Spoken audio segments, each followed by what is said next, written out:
রেখে সকালবেলা খড়টা খুললা হাঁস মুরগির আদার দিয়ে এরকম সিস্টেম আছে না অনেক জায়গায়। সকালবেলা থানিবুর রহমতুল্লাহ ওনার নি কাম হাঁস মুরগির আদার মেয়ে লোকের কাম হয়ে গেছে। থানিবুর রহমতুল্লাহ একশাক ফুরা রাত্রে আবাদত বন্দী করছেন, কিতাব লেখছেন।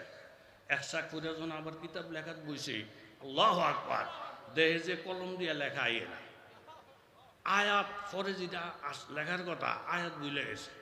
বারবার দুরূদ শরীফ ইস্তেগফার করতেছে, না কিচ্ছু লেখা আসে না। তখন আপনার ওনার খলিফা খাজা মজুব আজিজুল হাসান, এরে খাজা ওই কি আমার দিয়ে আলেম কালাম সব ভুলে গেছি, আমার ভাষায় আমার কথায় কি তোরা কেউ কষ্ট হয়েছ? কয় না, আমার বয়নে বা আমার আচরণে আমার কোনো লোক মুরিদ কি কষ্ট হয়েছে? হুজুর আমার জানা মতন না, আমার লেখা সব ভুলে যেতেছি, আয়াত ভুলে গেছি। কারণ কি?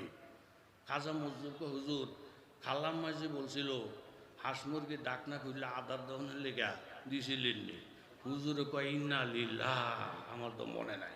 ও আজ বেশি লাগে না, তুই একটা লয়ে গেলি তৈব। ইন্না লিল্লাহ, আমার তো মনে নাই। হায় হায় হায় হায় আল্লাহ, একটা আল্লাহর মখলুক কষ্ট পাইতেছে, মখলুক কষ্ট, তাড়াতাড়ি খোয়ার খুলিলা দে। খোয়ারটা খুলিয়া যখন আদার দিছে, আদার খাইয়া মুরগি যখন কক কক কক কক কইরা মনের আনন্দে লাফালাফি আরম্ভ করছে, থানবি কলম লইয়া বসে, সাথে সাথে আসমানি এলেম সব হাজির হইয়া গেছে। মুরগিরে কষ্ট দিয়া লেখা আসলো না। বাবারে ফিরাইয়া তুমি জান্নাতে যাওয়ার আশা করছ, মারে ফিরাইয়া জান্নাতে যাওয়ার আশা করছ, আর জিজ্ঞাসা করলি বলি হুজুর একদিনও আমার তাহাজ্জুদ চলে না।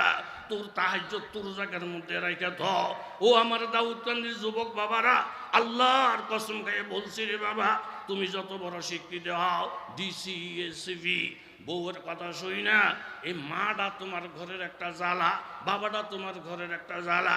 এই দুইটারে যদি আউট করে দাও, কোনো এসপি ডিসি কোনো ওসি তোমার বিরুদ্ধে মামলা নিব না, যেহেতু তুমি নিজেই তো এসপি, তুমি নিজেই তো ডিসি।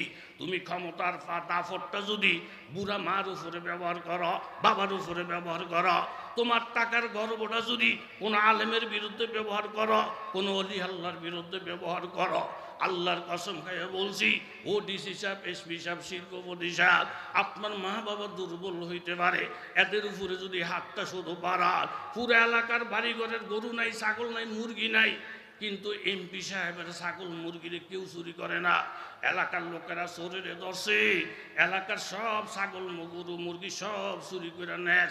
এমপি সাহেবের মুরগিতে কেন নেস না, ছাগল কেন নেস না? এখানে ছাগলের কি পাওয়ার বেশি, মুরগির কি